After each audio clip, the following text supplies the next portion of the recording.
So these are the people who inspire me. They just take that grief and they say, you know what, we're going to make a difference in the lives of our community, and so that the next family doesn't have to go through the grief that we've gone through. So that's what keeps me going as much as anything.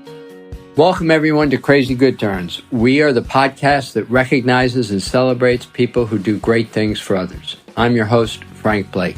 And this episode, I believe, is a very important one. And it's important for two reasons. First, we have as one of our guests, Senator Rob Portman from Ohio. And I believe that one of the great crazy good turns that we don't talk enough about is the crazy good turn performed by dedicated public servants who work for us all for the common good. And one of the most respected U.S. senators of our time, if not the most respected senator of our time, is Rob Portman. Second, this is an important episode because we're going to be tackling a very, very difficult topic, and a topic that Senator Portman has been focused on for years and years, and that's drug addiction and the opioid crisis. A look at the numbers paints a very grim picture of what's happening right now. More than 100,000 Americans died of drug overdoses last year. 100,000. That's an all-time high. To put it in perspective, it's almost double the total number of Americans killed during the entirety of the Vietnam War. So this is a tough issue, difficult time, but the way to a solution is to look for points of light, look for things that are working. And I know this is something that Senator Portman has been devoting an enormous amount of energy to. It's been an issue he's worked on for years, and he's brought with him Neil Tillow of Talbot House, a community organization focused in Cincinnati, which has worked on the front lines of the fight against addiction. Since Neil took over as CEO in 1982, Talbot House has helped thousands upon thousands of people escape the grasp of drugs and help them turn their lives around. Together, Senator Portman and Neil will share with us why they remain hopeful we can turn the tide against this onslaught of overdoses and addiction.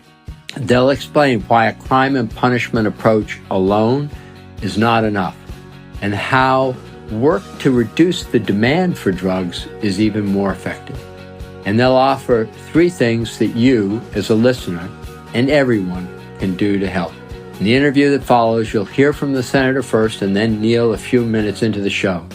So without further ado, here's our conversation with Senator Rob Portman and Neil Tillow. Thank you, Frank. Really appreciate you having me on. So I want to start with just a couple of questions about your career as a whole for our listeners. Are there things about the Senate that you'd want to highlight that maybe regular people don't know? Maybe fun aspects of it, or things that aren't so fun as we look at this very important, glamorous job? There's probably a lot of people don't know about some of the better parts, because mostly we hear about the negative parts, don't we? Right. But look, you develop relationships and friendships on both sides of the aisle, and that's how you get things done, just as in any business. Frank, I first got to know you when you were at EPA as general counsel in the first Bush administration. Later, you became CEO of a major U.S. company, Home Depot. But I've watched your career over the years as a lawyer and as a business leader in our country. And, that relationship we developed way back in the We both worked for George Bush father. We both worked for George Bush dad. We both worked as lawyers for George Bush. Way early in your career, way early in mine. So that's part of what people don't think about, I guess, is that, senators are people too. And you develop relationships, believe it or not, and it's very helpful. So I've done a lot of work across the aisle. I'm a Republican. I'm proud of that. I'm a conservative. I'm proud of that. But I also believe that when you get hired, your job is to get something done. And quietly, a lot does get done behind the scenes that the media doesn't cover, and you don't get much credit for, which is fine. You don't do these jobs to get credit. You do it to actually, in my view, to move the ball forward for your constituents, in my case, the people of Ohio, and for the people of America. And this issue that you've chosen to focus on today is one of those. I've spent 25 or 30 years working on this issue of the substance abuse and addiction issue generally, and more specifically on opioids recently. And, I've never really, I think most of my constituents probably are not aware of the work that I've done in this area because you do it quietly behind the scenes. The press doesn't cover it much because it tends to be, I would say, even nonpartisan. But I'm proud of the work we've done. And I'm proud of the way since the 1990s, when we really started working on this intently from a legislative perspective, we've changed some of the attitudes and even the paradigms with regard to addiction. So Rob, I remember your recommending to me a book called Dreamland, and it was about I want to say that was probably around 2015, Yeah. and I felt like I was early on understanding elements of the opioid crisis, and then in researching for this episode, I realized you've been involved in this issue since 1996. What was it that you saw several decades ago that prompted you to say, this is a major issue for us as a society? Well, that book, by the way, by Sam Quinones, if people haven't read it, it's a good book about the history of the opioid epidemic and how it came to be. And it focuses a lot on Ohio. It turns out Dreamland is a place in Portsmouth, Ohio. So I recommend it. Neil Chillo is on the line with us here, and you'll speak to Neil in a moment. And Yep. He would be a good person to talk to about, when we actually first got this inkling that the opioid crisis was coming. But even before opioids, recall that we had a major issue with regard to cocaine, crack cocaine, powder cocaine, more young people using drugs, everything from marijuana through heroin and cocaine, but mostly marijuana and cocaine. And this was in the 1990s. So in my experience, since the 1990s until now, there have been many different kinds of drug epidemics or drug usage issues, and it shifted. So at the time that I got involved, which was 1994, we started a coalition. 1996, we sort of formally codified it. And this coalition was something that was local back here in Cincinnati. I was a member of Congress, but I became convinced that prevention and education was the way to go, and that these community coalitions were doing a great job around the country. So I started one here, and then I passed legislation called the Anti-Drug Communities Act. So it was about setting up additional community coalitions, providing matching funds if they met certain strict requirements of engaging all of the community and dealing with the issue in a scientific way using data. And that has spawned about 2,000 community coalitions. So honestly, in those days, mid-1990s, the opioid crisis was not on people's minds. It wasn't on mine. My recollection, and again, Neil can correct us here, is that about 2000, I started to hear about this issue of the drugs. So this would be the Oxycontin in particular in Southern Ohio, and particularly in Kentucky it was coming, and from West Virginia and in Southern Ohio, but also Percocet and other opioids in pill form were being abused, that people were increasingly going to pain clinics, that doctors and pharmaceutical companies were misleading people about the benefits of these drugs, thinking that somehow if you treated people for pain, that wouldn't make them addicted, which of course was ridiculous. And so we started to hear about it in about, as I recall, around 2000. And that's where it kind of started, not just in Ohio, but around the country. Ohio happened to be one of those states like West Virginia and Kentucky that was ground zero, where you had more and more people becoming addicted to these pills. And the book talks about this, Frank, so I know you're very aware of it, but to put it in shorthand, even though it's a much more complicated story, a lot of people who were literally in line to get these pills were then approached by drug dealers saying, "Hey, I can give you the same high with heroin for a much lower price, and you don't have to wait in this line, and you don't have to get a doctor's order." And so it was being abused by, in that time, certain parts of the medical profession, and the pharmaceutical companies were exploiting people. But also, then these drug dealers were saying, "Try this." And a lot of people shifted to heroin. Heroin became a bigger issue.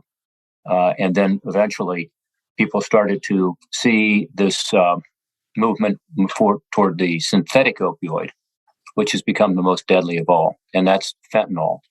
At that time, initially it was coming almost exclusively from China through the mail system, and I passed legislation called the Stop Act, which helped to keep that from happening, but then it cropped up somewhere else, which is in Mexico, and that's what we see now is the precursors often coming from China, but the actual production of the synthetic opioid, in particular these pills Frank, that you've heard about. And people take the pills thinking they might be Xanax, or they might be Adderall, or they might be Percocet, and in fact, they are laced with fentanyl. And probably 2/3 of the people dying of overdoses in Ohio today are dying of synthetic opioids, fentanyl being the primary one. So that's sort of the history of it as I see it. And it got a lot better there for a while, as we'll talk about. In 2018 and 2019, we were really making progress. We had a 22% reduction in opioid use in Ohio, and overdose deaths, which is how we measured it. 22% reduction in 1 year in 2018, after going up, year after year after year. And 2019 was a slight improvement. And then the pandemic hit, and it caused enormous dislocation. And I want Neil to talk more about that from a technical or a clinical point of view, why he believes that happened. But the pandemic had this epidemic underneath it that we were ignoring, and it exacerbated the epidemic. So I think we were making good progress, Frank, with legislation we were passing, like the Comprehensive Addiction and Recovery Act, which we can talk more about. But now, unfortunately, that's been reversed. I do believe this year we're going to do a little better than last year, which was a record year in terms of overdose deaths, over 100,000 people. But based on some preliminary data, I think we might be again making some progress, but we've got a long way to go. Rob, that's such an amazing overview. And I feel for all of our listeners, this crisis is one of the most, it is talked about, but it isn't talked about nearly enough. So I want to give credit to both you and Neil, and let you introduce Neil in a second. But just to emphasize the statistic that you referenced, that more than 100,000 people died from a drug overdose in the United States in 2021. That means that someone was dying from an overdose, I think it's like every 5 minutes. I mean, it's a stunning number. We use this podcast to recognize and celebrate people who are doing good things for others. And the two of you on this issue, I think, are just outstanding. And I want to call attention to it because I think the crisis is so significant. And Rob, let me ask you to introduce Neil and give our listeners a bit of his background and how you've come to know him. Well, Neil is the CEO of what's called Talbert House, which in parts of Ohio, including Southwest Ohio, is the leading provider for all kinds of services related to addiction, from prevention to treatment to longer-term recovery. He also has worked a lot in the area of prison reentry, as I have. Honestly, you were telling me, Frank, over the years about who your mentors have been. Neil's been one of my mentors in this area. And he agreed to join our board of the drug coalition we started here called Prevention First. But also nationally, he agreed to come to Washington and help me write legislation. First on second chance with regard to people coming out of the prison system, helping these individuals get back on their feet. And then relate it, because so many of these individuals have drug and alcohol issues, the Comprehensive Addiction and Recovery Act, our Community Anti-Drug Coalition Act. So he's one of the fathers of the national effort. And I mentioned earlier that I'm proud of some of the paradigm shifts that have occurred. At the time at which we drafted the Community Anti-Drug Coalition bill, much of my party, the Republican Party, was focused on the supply side exclusively. So drug interdiction, going to countries like Colombia and getting rid of the cocaine production and prosecution of drug crimes, but not on the demand side, which is where I thought we could make the most difference, and where I think ultimately you have to solve the problem. Both are necessary, and what's happening in the southern border today with regard to fentanyl is definitely part of the problem. But you've got to deal with the demand, and I think it's actually a very conservative and Republican idea that Adam Smith and Right. Supply and demand. So Neil was a big part of that, because he helped us to come up with legislation on treatment and recovery, as well as the prevention work that he had done. And that changed the paradigm. And now it's sort of understood, well, of course we have to deal with the demand side. But prior to that, Congress had never focused on that. And really until several years ago, we had never spent a penny on recovery, as an example. Now we realize this is an illness. And that's the other paradigm shift, is to treat addiction as an illness, which it is. Your brain literally changes, which Neil can talk about much better than I can. Welcome, Neil. Welcome to the show. Well, thanks for having me, Frank. And Rob, thanks for that nice introduction. If I'm the mentor, Rob is the best elected student I've ever had. I would say there's no doubt in my mind. I've been at this since 1974. I don't think there's an election. Would you say that again, Neil? You've been in 1974. That's why I started in the business, and Wow. took over Tower House later on in '82. But I don't think there's a more knowledgeable or passionate person that I've ever seen in elected office on this issue than Senator Portman. Period. I mean, right. If there is somebody, I'd like to meet that person. I don't think they exist, though. And I'm worried about what's going to happen when Rob leaves that as a result, of course. So with over 4 decades in this field, Neil, what do you think people still don't understand about addiction and treatment? Well, first of all, I think as the senator said, there's a lot of stigma there still. And people still don't treat it as a disease. They think it's a failing on somebody's part. I also think that folks believe that it's not curable and talk about, everybody relapses. Well, that's simply not true. I mean, the relapse rates for asthma and diabetes and hypertension are higher than they are for addiction. But when we don't talk, that's National Institute of Health data, by the way, we don't talk about that in the same way because there's not the stigma there that there is around addiction. And I think that stigma has started to change. I think the fact that law enforcement has understood you can't build your way out of this or arrest your way out of this. And there's been some great law enforcement leaders who have said, yes, this is the right way to go. We have to do all these things. We can't just do one thing. I think that's helping change it as well. And if you look, there's so many complexities and different angles on this problem. But I'd like first to ask you, Neil, what's the toll that this takes on the caregivers, on people like yourselves or families who are involved with this? Yeah, it's a great question. Certainly the families are worn out and many times disenfranchised or estranged from their loved ones because of all the things that went into this. If you think about the progression, someone starts out, they may be using pills for being hurt or something, or there's some other pain they're dealing with, or they're just emotionally not in a good space, so they want to take drugs to escape a little bit. And pretty soon they're addicted, and the families are saying, "What's going on with you? How do we deal with this?" And then they start taking things from the family to buy the drugs they need, and the family then tries the tough love, and then they're frustrated. I get calls, I would say 20, 30 calls a year from families at my home or on my cell phone who don't know me or know me a little bit or referred by somebody. And my wife says it's my favorite call of the year when I get those calls because I get to practice a little bit. Again, not just be an executive of an organization and get that person connected. But I think it is the families are struggling so bad. It's really heartbreaking to see that. And sometimes I got called this week 3-4 times. The same person called me just trying to they didn't know what to do. If you break your leg, you know what to do. You go to the ER. If you have a drug problem, what do you do? And there's not that clear pathway for people. With respect to the caregivers, the professionals, I think that it is a very taxing business. And there's a lot of things in it that don't sit well with some of the professionals. There's a lot of documentation required, a lot of regulatory from the state. There's a lot of things that just don't work for the professionals. Some of them feel like they're an insurance clerk at times.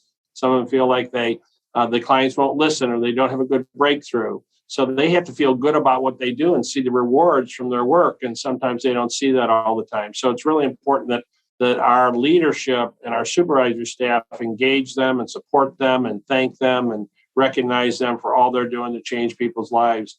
And it doesn't take many. We had just somebody come by one of our centers the other day and said, I just want to let you know I'm still doing good, and I've been sober now for this period of time, and I wouldn't do it without you guys. And that made all the difference for all those people who work there. That one stop by. I can bet. So Rob referenced that this issue, there started to be progress, and then it seems like we took a step backwards during COVID. What do you think, what were the underlying causes on that? Just the isolation from the pandemic? What drove that behavior? Well, I think, we have a very well prescribed process in our community, at least, that talks about, you think about EMS, fire response, police response, all the people out in the community are helping people. But when you are sitting at home all the time, a lot of deaths occurred in the home because the people were out in the community to be seen when they overdosed. The access to Narcan and naloxone was a little bit harder to get to because people weren't going out and getting it, didn't know where to get it. I think the drug dealers are, vicious in their sales practices, and I think they preyed on that. They were going. We own a bunch of supportive housing, maybe 400 or 500 units of supportive housing, and they were coming in inside of our buildings to sell drugs, walking down the hallway. Inside your rehabilitation buildings? Yeah, inside our apartments. Right. Not in our treatment centers, but in our apartments, okay, where we have sober apartments with tax credits and for veterans and for other people. And we were having to call police. We had to have police stationed in the building. So it was kind of like all out war because they were getting, they weren't getting their regular business out in the street corner. They had to go to people, and then people were dying in buildings where other people weren't there to save them. So I think that was certainly part of it. I think the type of the narcotic that's being used now, as the senator mentioned, fentanyl, and in the pill form, where you really didn't know what you were getting, but you thought you were getting something legit because they stamped it and it looked legitimate, but it was totally illegitimate. I think all those things rolled up into it for sure. I think the access to care also shut down some, Frank. Yeah. We didn't shut down one day. Not one day did we shut down, but we had to go to virtual at some of our outpatient locations. But our residential program stayed open fully during the whole pandemic. So, but that wasn't the case everywhere. So you referenced, and the senator referenced, that now there's a different pathway to the lethality of the drug, which is it gets basically cut into you. As the senator said, you might think you were taking Xanax or Adderall or something else. First, how do you deal with that? What's the curative to that? And second, what's the incentive for people to lace fentanyl in a Xanax pill? Well, I think it's probably stupidity in many ways because they don't know what they're doing and they don't care what they're doing, moreover. And I suspect that what they're doing is trying to get as much money as they can, and they're trying to get a product that will give you a big enough high but won't kill you because you don't want to kill your customers. But that's in fact what they've done. 100,000 people. We used to think about the number of people in the Vietnam War who died was about 60,000. We passed that. We said, oh my God, this is terrible. Now we're almost twice that.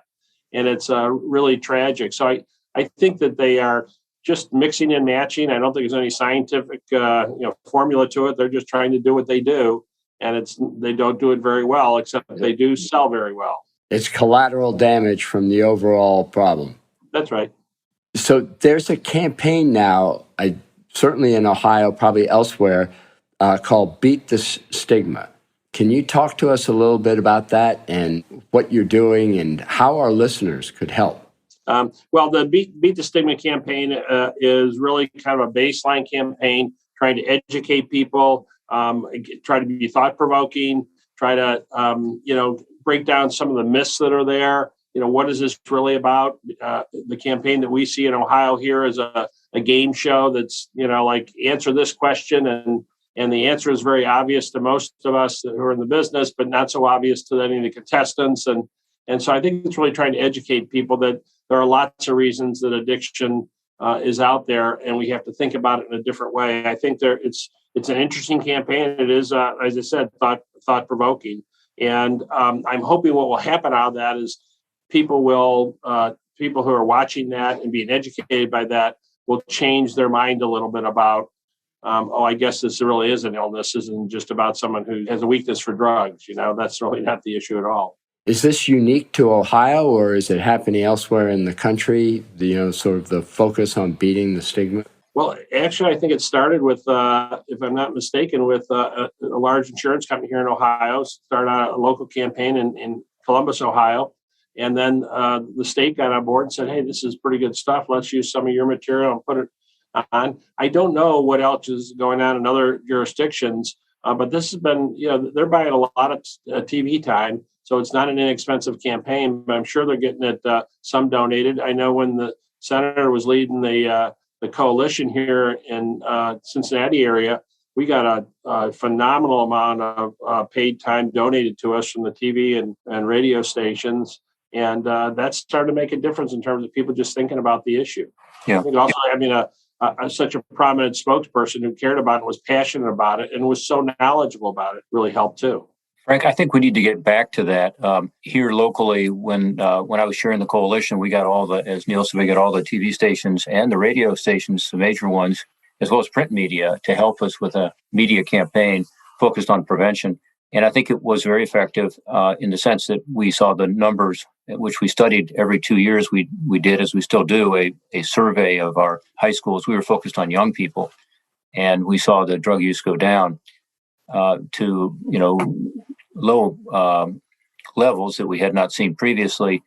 And then the opioid crisis hit, and as I say, everything has sort of changed. But I do believe that there's a lot of room for a prevention campaign right now. So Neil talked about the education campaign to let people think about this differently, so that if you know that you have a relative who has a disease, again, whose brain has literally changed with regard to this addiction, you view that a little differently, and getting that person into treatment is what's important, just as you would with any other illness. But I think there's a broader campaign that's needed right now, and I would say it's needed on an emergency basis, and that is just to educate people simply about what's happening on the streets, in Ohio and around the country, which is that any pill that you take that is not bought from a pharmacy and therefore legitimate, say, I mentioned earlier Adderall or Percocet or Xanax, but any pill, never, ever take something from the street. And there are unfortunately many people who will testify to that about having lost their loved ones. I gave a speech at the Ohio State graduation this year, 2 days after 2 students were announced to have died from taking fentanyl. And it turns out it was Adderall, and they thought they were taking a study drug. Another student was in intensive care at the time. Oh, how tragic. But it was a wake-up call for the Ohio State community. And they're not, they're not alone. I mean, it happens on every college campus that you have these issues. So I think that's worth it. And the last legislation that we passed, called the Comprehensive Addiction and Recovery Act, we provided some funding for a national media campaign. And my idea was to have the federal government provide, in this case, $10 million, and then go to the private sector, and particularly the pharmaceutical companies, and get them to do 10 times that much by matching it. And doing it in a way that, the best minds of Madison Avenue, or wherever the best advertising folks are now, as we did at one time with the Partnership for Drug-Free America, more on a national level, to get the message out in a clear and convincing way so that people understand the dangers. That alone, I think, would reduce overdoses pretty substantially, given, again, the ever-changing drug threat. Today, fentanyl is the number one issue, not that it's the only one. And it's being mixed into everything, as we said earlier. So it's laced not just into these pills, but also cocaine, heroin, even crystal meth, even marijuana, which, law enforcement told me this recently at a roundtable discussion that we had. So I think it's time to do it again. And I think it's urgent we do it again. And I think it could be a very clear and focused message. There's a BBC documentary. I think it's a wonderful documentary about addiction, and it features actually a community in Ohio. And there's a line in the documentary that says, addiction is exhausting. And I've got to believe it's true for users, parents, caregivers, everyone. And it must be true for both of you as well, having fought this fight for as long as you've fought it. If I could ask each of you, what keeps you going on this? Well, let me just start with an answer that also responds to something you asked earlier about caregivers and family members. What inspires me and has inspired me from the start are these family members. So when I was a first-term member of Congress, a woman came to see me, and she wanted to talk to me about her son's death. He had died of an overdose, in this case, huffing gasoline and smoking marijuana. You can say, how stupid can you get? But he was doing that with some friends, and he overdosed and died. I was ready for her. I had all my statistics on drug prosecution, how much we were spending on interdiction of drugs, and what we were doing on the border, what we were doing on eradication of drugs overseas. And she looked at me and said, how does that help me? Like, I've gone to my church and they're in denial. They don't want to talk about it. It doesn't happen here. Same with my school. In my neighborhood, I called a meeting. Nobody showed up. And that's one reason I got involved in these community anti-drug coalitions, because we needed to get the community engaged and involved. I still have his gold ID bracelet, by the way. She gave me a gold ID bracelet. She gave one to Bill Clinton, who was president at the time. And that's when we got started with her. So that woman, in her grief, channeled her grief towards something very positive. But so many people like that, and Neil knows them. And he mentioned, getting calls at home. They are out there. Tonda Ray is someone who's really helped me with the legislation over the years. And Tonda lives in Carrollton, Ohio. Her daughter's name was Holly, and she started something called Holly's Song of Hope. Really brave woman, scrimped together what little fund she had, and then got some funding from friends, and has just done a great job going to schools and talking about the issue, about her daughter and what happened. Travis Bornstein has become a friend. He's a Teamster. He's a tough union guy, and he lost his son, who was a star athlete, Tyler. And he started his own group called Tyler's Light, and he's raised funding. Now he's going to put together this remarkable center. It's a treatment and recovery center. So these are the people who inspire me, Frank. They just take that grief and they say, you know what? We're going to make a difference in the lives of our community, and so that the next family doesn't have to go through the grief that we've gone through. So that's what keeps me going as much as anything. Frank, I think all illnesses and diseases are exhausting. I don't know about you, but I've lost family members from cancer and from other issues, and it totally wiped me out. And so I don't know why it'd be any different for addiction. Just as you're just going through this slog and trying to figure out, what should I do? How can I help? Trying to figure out how to advocate for the person I care about. So, but what motivates me is the people who are in recovery and successful. The people, I can't tell you how many people work for us. We have almost 1,000 employees now. I have so many people who are in recovery who work for us and are just doing a tremendous job. We have one person who came in who was homeless, and she, we gave her a job as a clerical person. And then next thing you know, she was an aide. And next thing you know, she was a case manager. And now she's a supervisor over our vocational program. And I'm talking about, she did this in 5 years with her, 6 years from us, and was one of our employees of the year a couple of years back. There's a guy who I worked with in 1975 who I still keep in contact with. He had a very tough heroin problem, was a young guy. Obviously, for that to be around that long ago, he had gotten out of prison, and he had a very successful business that he opened up. He has kids. His whole life changed. And it's like, well, God, if that doesn't turn you on, I don't know what will. It has for me. Great inspirational stories. For listeners who hear this and care about the issue, what would you suggest to them as either a resource or something they might want to do? Well, the first thing is get involved in your community. Almost every community in Ohio now has a coalition. At the time we started the legislative effort back in the mid-'90s, there were only a couple in the state. Now there are hundreds. And so, find out who's doing what in the community. You can go online and find it, I'm sure. Just put, anti-drug coalition. And it might be focused on prevention. That's what most of them are. But some are also focused on helping people understand what their treatment options are. That's something that's really confusing to people, as Neil said earlier. There's not good information out there often. If you have trouble finding out what to do, go talk to your first responders. Nobody wants this problem solved more than our EMS personnel, firefighters, police officers. We're in the fight with them, and they understand, this is not going to be solved by arresting people. It's going to be solved by getting people into treatment. And by the way, sometimes that involves the criminal justice system, in my view. I think some people who want to take the criminal justice system out altogether are making a mistake, because I do think it's very hard for most people to go through a treatment program and come out in recovery, because this drug grabs you, it grips you, particularly fentanyl and these opioids.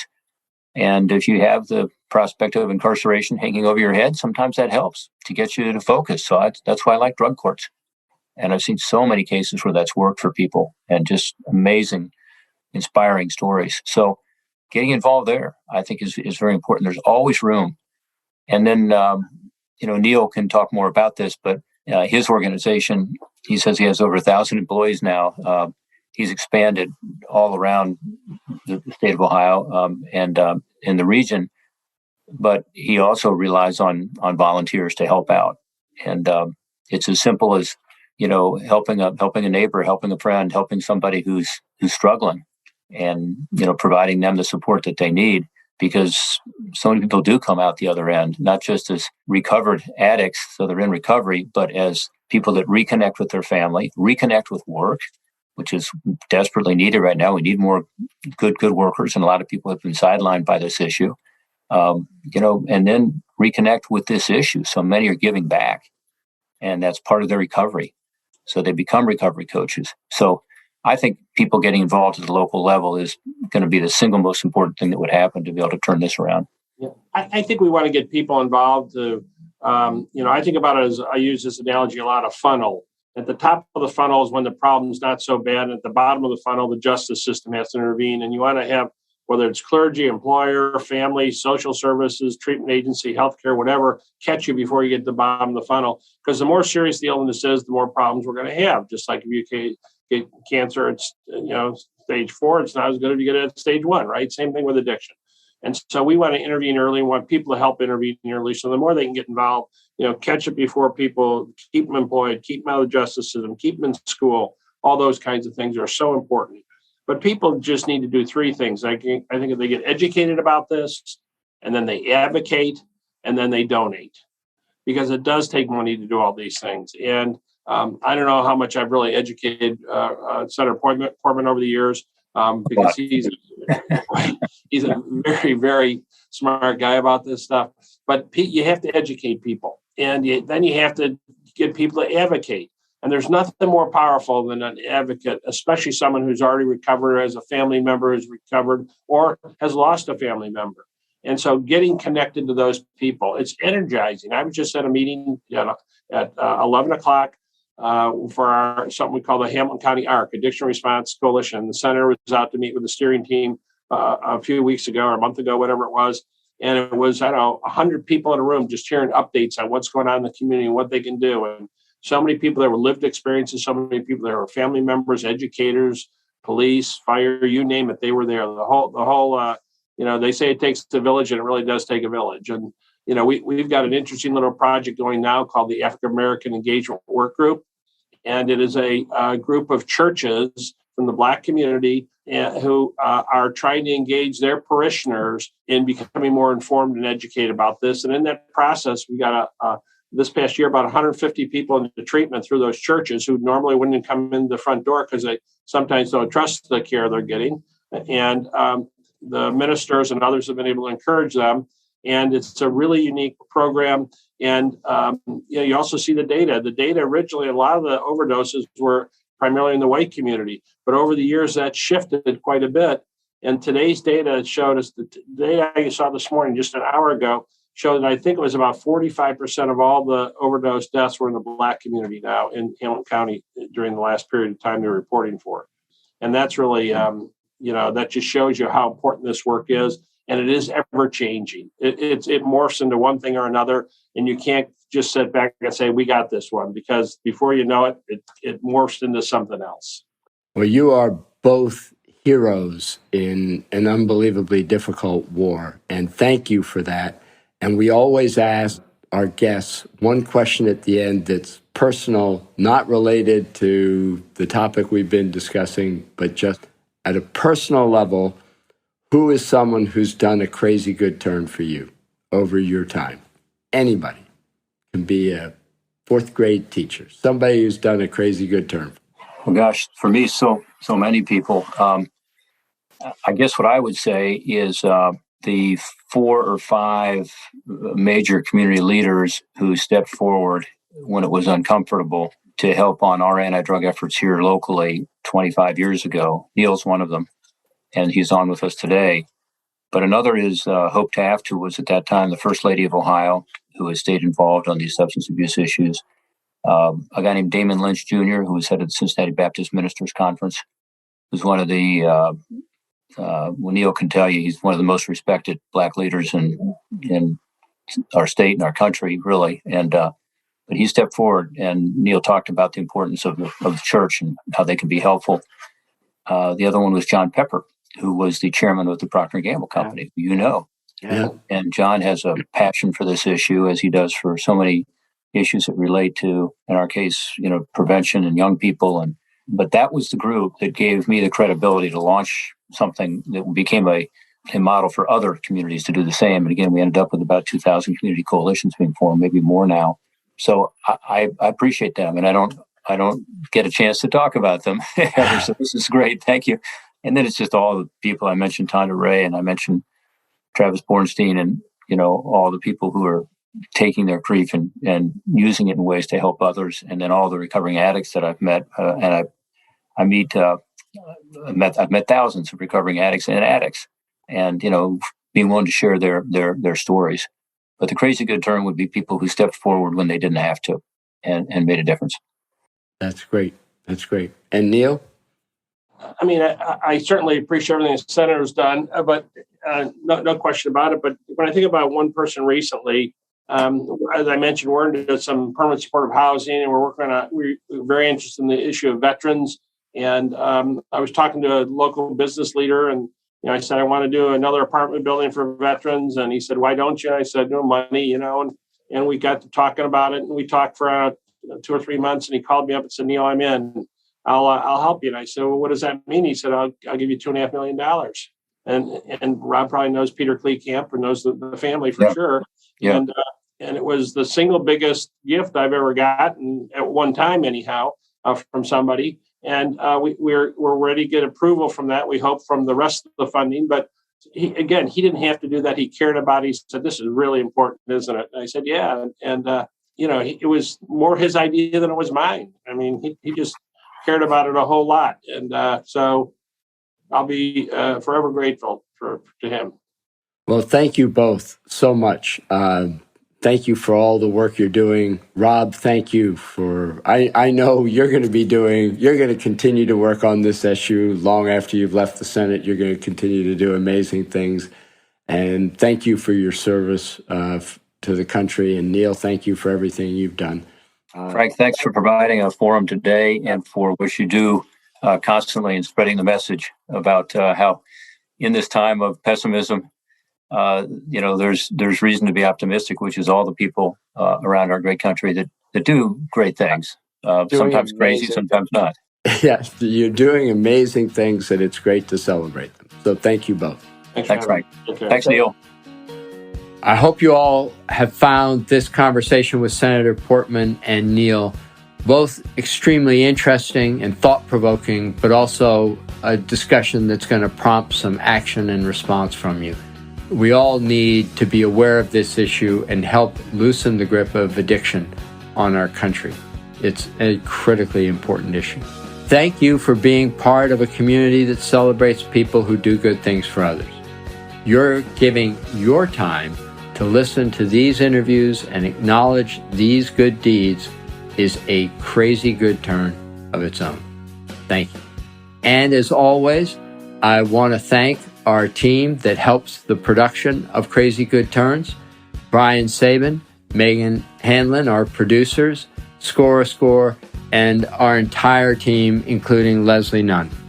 Thank yous to all of them for this hard work that they put into making this program what it is. So thank you all very much. Look forward to talking to you in the next episode.